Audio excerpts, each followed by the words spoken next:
నిన్న ఓ real estate వ్యాపారిని చంపేసిరుగో శ్రీకాంత్ రెడ్డిని కత్తితో పొడుస్తున్న ధనరాజ్.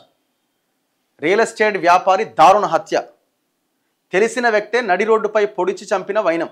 హైదరాబాద్ కుషాయిగూడలో దారుణం. ఎంత ఘోరం చూడండి. ఇద్దరు ఒకరికొకరు తెలిసిన వారే, కానీ వ్యాపార ఆర్థిక లావాదేవీల్లో విభేదాల కారణంగా వారిలో ఒకరు మరొకరిని నడి రోడ్డుపై పొడిచి చంపేశాడు. హైదరాబాద్లోని కుషాయిగూడ హెచ్బి కాలనీలో శుక్రవారం జరిగింది దారుణం. ఆ కాలనీకి చెందిన శ్రీకాంత్ రెడ్డి రియల్ ఎస్టేట్తో పాటు ఫైనాన్స్ అండ్ వ్యాపారం కూడా చేసేవారు. ఆయనకు భార్య, 2 పిల్లలు ఉన్నారు.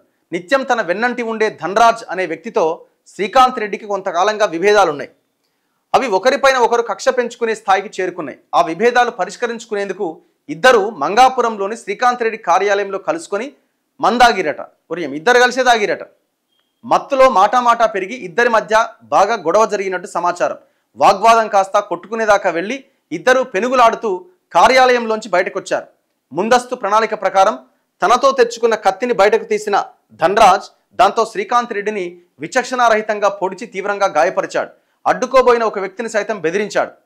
అనంతరం శ్రీకాంత్ రెడ్డి చనిపోయాడు అని భావించి అక్కడి నుంచి పారిపోయాడు. స్థానికులు ఇచ్చిన సమాచారంతో ఘటనా స్థలికి చేరుకున్న 108 అంబులెన్స్ సిబ్బంది శ్రీకాంత్ రెడ్డిని సిపిఆర్ చేసి కాపాడే ప్రయత్నం చేసినా ఉపయోగం లేకుండా పోయింది. విషయం తెలుసుకుని అక్కడికి చేరుకున్న కుషాయిగూడ పోలీసులు జరిగిన ఘటనపై ఆరా తీశారు. శ్రీకాంత్ రెడ్డి మృతదేహాన్ని పోస్టుమార్టం నిమిత్తం గాంధీ ఆసుపత్రికి తరలించారు. ధనరాజ్ను మౌలాలి జెట్టియట్ చౌరస్తాలో అదుపులోకి తీసుకున్నారట.